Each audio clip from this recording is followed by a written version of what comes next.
Backlinks, crawlers, SERP, LSI, क्या ये terms आपको भी कंफ्यूज करते हैं? Hello everyone, I am Kashish from know how academy and welcome to the full digital marketing course in Hindi. तो चाहे आप बिगिनर हो या एक्सपीरियंस्ड हो, डिजिटल मार्केटिंग में ऐसे बहुत सारे टर्म्स होते हैं जिन्हें आपके लिए समझना जो है थोड़ा मुश्किल हो सकता है या फिर कंफ्यूजिंग हो सकता है। इन्हें समझे बिना जो है कम्युनिकेशन में प्रॉब्लम आ सकती है।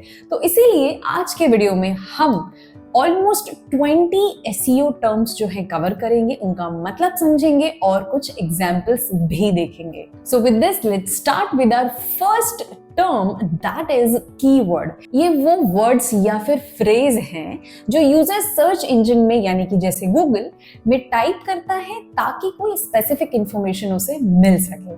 वैसे एग्जाम्पल दिखाने की जरूरत नहीं है, बट फिर भी मैं आपको एग्जाम्पल की तरह समझाऊंगी जिससे हमें आगे के और टर्म समझने में हेल्प होगी। सो हम आ गए हैं अपने सर्च इंजन पे यानी कि गूगल पे, और अब हम जो भी हम इस सर्च इंजन पे टाइप करते हैं उसे ही हम कीवर्ड बोलते हैं। तो मुझे जानना है best place to visit in Ahmedabad, ठीक है? तो ये जो है ये मेरा कीवर्ड है, correct? Then coming to the next term, that is SERP, meaning search engine results page। अब ये वो पेज होता है जो आपके सर्च के बाद गूगल या फिर कोई भी जो सर्च इंजन है उस पे दिखाई देता है। अब जैसे कि मैंने यहाँ पे सर्च किया best place to visit in Ahmedabad, अब ये जो आपको रिजल्ट दिख रहा है, ये जो आपको पेज नजर में आ रहा है, ये है हमारा SERP। यही वो प्लेस है जहां पे हर एक कंपनी या ब्रांड या जो प्रोडक्ट या सर्विस प्रोवाइड करती है वो इस पेज पे ही जो है टॉप पे आना चाहती है। नेक्स्ट हम की बात करते हैं फीचर्ड स्निपेट। अब ये क्या होता है?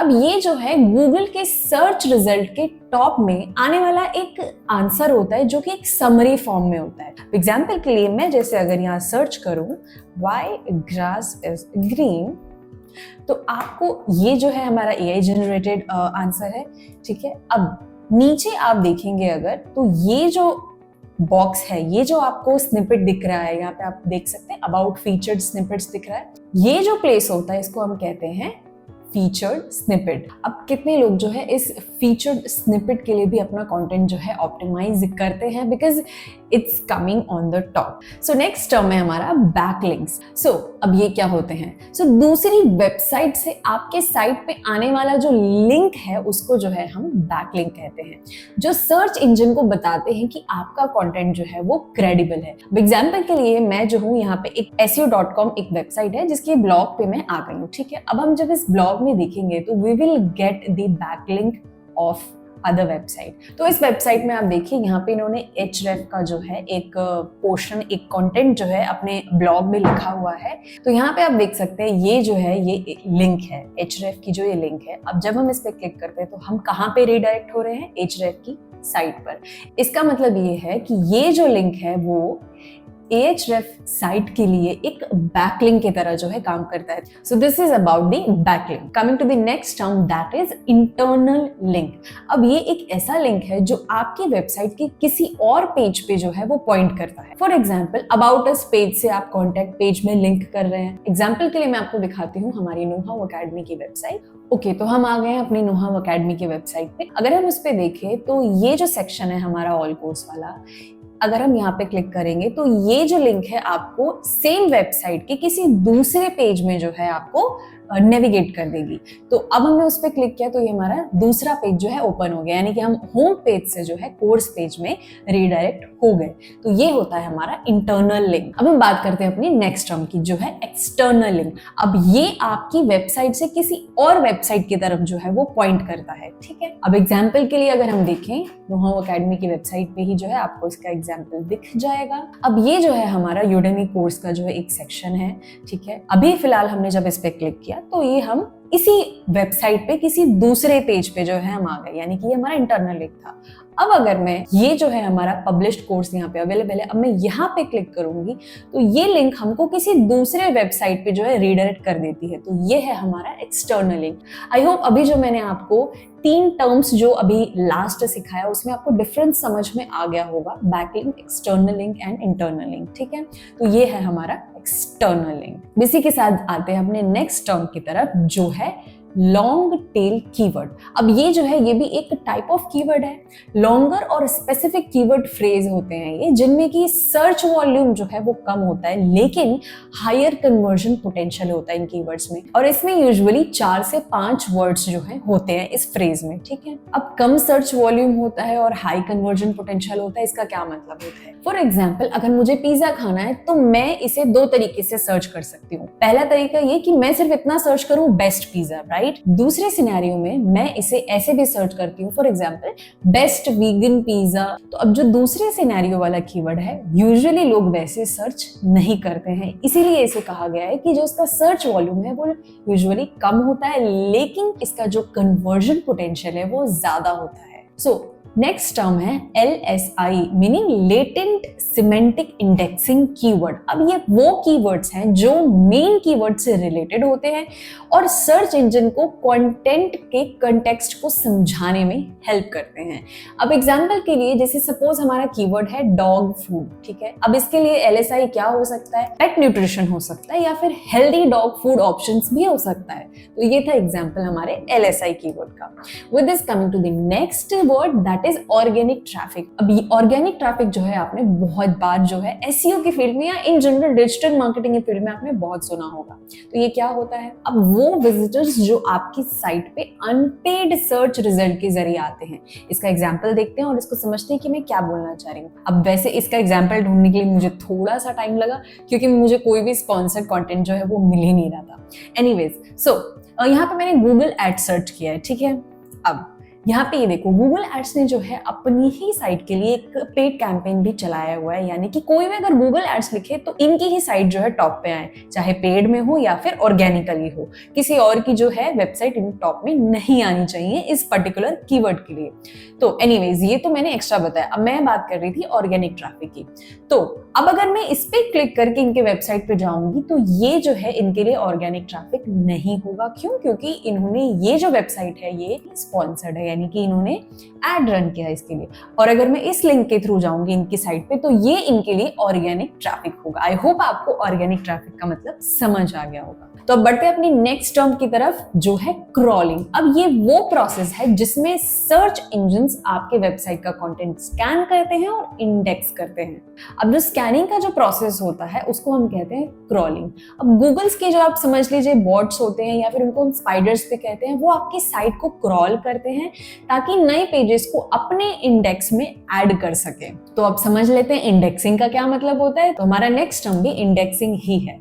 तो जब सर्च इंजन आपके वेबसाइट की इंफॉर्मेशन को अपने डेटाबेस में ऑर्गेनाइज करते हैं ताकि वो सर्च रिजल्ट में दिख सके, राइट, तो इसी को जो है हम कहते हैं इंडेक्सिंग। और ये जो इंडेक्सिंग है वो कहाँ होती है?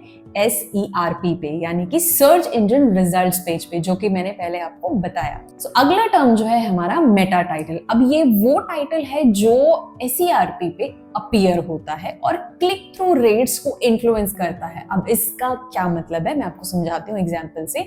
अब फॉर एग्जाम्पल यहाँ पे मैंने अगर गूगल एड्स की जगह हम कुछ और एग्जाम्पल लेते हैं। Suppose best place to visit in Ahmedabad, यही वाला जो है हम एग्जाम्पल ले लेते हैं। अब मेटा टाइटल में समझा रही थी आपको, तो place to visit in Ahmedabad Gujarat और ये ट्रिप एडवाइजर करके जो ये जो टाइटल है, ये जो कंटेंट है और ये जो लाइन है, इसको हम कहते हैं मेटा टाइटल। अब ये मेटा टाइटल कैसे क्लिक थ्रू रेट को इन्फ्लुएंस करता है? अब ये सेंटेंस भी आप पढ़ रहे हैं और ये सेंटेंस भी आप, ऑब्वियसली अगर आपको बहुत सारे प्लेसेस चाहिए डिसाइड करने के लिए कि आपको कहाँ विजिट करना है अहमदाबाद में, तो शायद ये नंबर जो है 52 बेस्ट प्लेसेस, ये जो वर्ड है आपको शायद इन्फ्लुएंस कर सकता है कि आप इस लिंक पर जाके क्लिक करें, यानी कि इस टाइटल को पढ़ के आप यहाँ क्लिक करें बजाय इस वाले लिंक के, करेक्ट। तो इस तरीके से जो है मेटा टाइटल आपके CTR यानी कि क्लिक थ्रू रेट को इन्फ्लुएंस करता है। तो अब नेक्स्ट टर्म की तरफ बढ़ते हैं जो है हमारा मेटा डिस्क्रिप्शन। अब ये छोटा सा स्निपेट होता है जो टाइटल के नीचे जो है वो दिखाया जाता है और ये जो है पेज कंटेंट को डिस्क्राइब करता है कि आपका जो पेज है अगर कोई इस पे क्लिक करेगा तो वो पेज किस बारे में है। तो चलिए एग्जांपल भी देख लेते हैं। ओके, अब जैसे मैंने बताया कि ये जो है आपका मेटा टाइटल, अब जो इसके नीचे जो लिखा हुआ है You can see top attraction in Ahmedabad, Gandhi Ashram, and then they have written the historic sites as well, Sabarmati riverfront. ये जो सारे जो इन्होंने कंटेंट लिखा है ये इनका मेटा डिस्क्रिप्शन है, ठीक है। अब वैसे ये जो आप सर्च ट्रैफिक और ये वेबसाइट और कीवर्ड्स देख रहे हैं इससे आप कंफ्यूज मत होइएगा, ये नहीं आता है। ये मैंने क्योंकि एक टूल इसमें इंस्टॉल किया हुआ है, एक्सटेंशन एक इंस्टॉल किया हुआ है, इसीलिए मुझे दिखा रहा है। तो हमारा नेक्स्ट टर्म है ऑल्ट टेक्स्ट, यानी कि ऑल्टरनेटिव टेक्स्ट। अब ये जो टेक्स्ट होते हैं वो होते हैं हमारे इमेजेस के लिए, वो इमेज का एक डिस्क्रिप्शन होता है ताकि वो सर्च इंजन को बता सके कि ये इमेज जो है वो किस बारे में है। सिर्फ सर्च इंजन को नहीं बल्कि ये यूजर के लिए भी एक बहुत ही हेल्पफुल चीज होती है। एग्जाम्पल के लिए, अब सपोज आपकी साइट थोड़ी सी जो है स्लो है और कंटेंट तो लोड हो गया बट जो आपने इमेज डाली थी वो लोड नहीं हुआ, तो उसके प्लेस पे जो आपका ये ऑल्ट टेक्स्ट है वो विजिबल होता है ताकि एटलीस्ट यूजर को इतना पता चल जाए कि ये जो इमेज थी यहाँ पे वो किस बारे में थी। एग्जाम्पल के लिए जैसे कैट की इमेज का ऑल्ट टेक्स्ट हो सकता है black and white cat lying on a couch, right. ये जो है हम ऑल्ट टेक्स्ट में डाल सकते हैं। नेक्स्ट टर्म है हमारा एंकर टेक्स्ट। अब ये क्या होता है, अब हाइपर लिंक में क्लिकेबल टेक्स्ट जो लिंक्ड पेज के कॉन्टेक्स्ट के बारे में आपको बताता है। इसका क्या मतलब हुआ, एग्जाम्पल के लिए मैं हमारे वेबसाइट नोहा अकेडमी के रिसोर्स पेज में आ चुकी हूँ। यहाँ पे हमारा एक ब्लॉग का सेक्शन है जहाँ पे आप ये जो आप देख रहे हैं, अब ये जो लिंक है इस पे जो टेक्स्ट लिखा हुआ है that is SQL structure query language. अब ये जो कंटेंट है, ये जो टेक्स्ट है, इसको हम कहते हैं एंकर टेक्स्ट, यानी कि टेक्स्ट जो लिंक्ड पेज के बारे में आपको बताता है। यानी कि जब आप इस लिंक पे क्लिक करेंगे तो इतना आपको पता चल गया कि ये एसक्यूएल के बारे में है, तो इसे हम कहते हैं anchor text. With this coming to the next word that is keyword density. Okay, तो ये क्या होता है, अब ये जो है ये कीवर्ड की परसेंटेज है जो पेज पे टोटल वर्ड काउंट के कंपैरिजन में होती है। एग्जांपल से समझते हैं, अगर एसईओ टिप्स जो है अगर 500 वर्ड आर्टिकल में 5 बार अपीयर होता है तो इसका कीवर्ड डेंसिटी होगा 1%। नेक्स्ट जो टर्म है साइट मैप। अब ये एक फाइल है जो वेबसाइट के सभी पेजेस को लिस्ट करती है ताकि सर्च इंजन साइट स्ट्रक्चर को समझ सके और उसको रैंक कर सके या फिर इंडेक्स कर सके, यानी कि जो एसईओ का पूरा प्रोसेस है वो अच्छे से हो पाए। एग्जाम्पल के लिए साइट मैप में आपका होम पेज होगा, ब्लॉग होगा या फिर कॉन्टैक्ट पेज के लिंक्स जो हैं वो होते हैं जो गूगल को हर सेक्शन को क्रॉल करने में हेल्प करता है। With this coming to the next term that is canonical tag। अब ये टैग जो है सर्च इंजन को बताता है कि किसी पेज का प्राइमरी वर्जन कौन सा है ताकि डुप्लीकेट कंटेंट का इशू ना हो। अब कई बार जो है आपने सेम कंटेंट दूसरे पेजेस पे डाला होता है फॉर सम रीजन, राइट, आपको डालना ही पड़ा क्योंकि वहां रिक्वायरमेंट थी, लेकिन आप सर्च इंजन को कैनोनिकल टैग के थ्रू बता सकते हो कि आपको उसमें से कौन सा पेज जो है वो क्रॉलिंग के लिए देना है, यानी कि आपको उस पेज को रैंक कराना है। With this coming to the next term that is white hat SEO. अब इसके बारे में भी आपने जरूर सुना होगा पर समझ लेते हैं कि ये होता क्या है। ये एक एथिकल एसईओ प्रैक्टिस है जो वैल्यू देने और सर्च इंजन गाइडलाइंस को फॉलो करने पे बेसिकली फोकस करता है। अब एग्जांपल के लिए सपोज आप बैकलिंक बिल्ड करने के लिए जो स्पेसिफिक जो गाइडलाइन में दिया हुआ है, यानी कि जो हम चीजें फॉलो करते हैं, जो मेथड फॉलो करते हैं बैकलिंक को बनाने के लिए, वो आप फॉलो कर रहे हो एकदम अच्छे तरीके से, जैसे कि गेस्ट पोस्ट लिख रहे हो आप, ठीक है। तो ये एक एग्जांपल हुआ आपका व्हाइट हैट एसईओ का। तो अब हम जानते हैं अपना एसईओ टर्म का लास्ट टर्म जो है ब्लैक हैट एसईओ। अब ये जो है अनएथिकल एसईओ प्रैक्टिस है जो सर्च रैंकिंग को मैनिपुलेट करने की कोशिश करता है, ठीक है, जो अक्सर गाइडलाइंस के अगेंस्ट होता है। एग्जांपल के लिए कीवर्ड स्टफिंग, यानी कि हिडन टेक्स्ट यूज करना ताकि सर्च इंजन को कंफ्यूज किया जा सके, लेकिन ये हमें बिल्कुल नहीं करना चाहिए। ये आपकी वेबसाइट के रैंकिंग को गिरा सकता है इन लॉन्ग टर्म। इसको हम एथिकल प्रैक्टिस नहीं मानते हैं। तो ये थे हमारे 20 एसईओ टर्म्स। आप कमेंट सेक्शन में हमें बता सकते हैं कि आपको और कौन से कंफ्यूजिंग टर्म लगते हैं एसईओ के या इन जनरल डिजिटल मार्केटिंग के। I will be definitely making video on that. So with this, thank you for choosing Noha academy. Until then, keep learning and stay curious.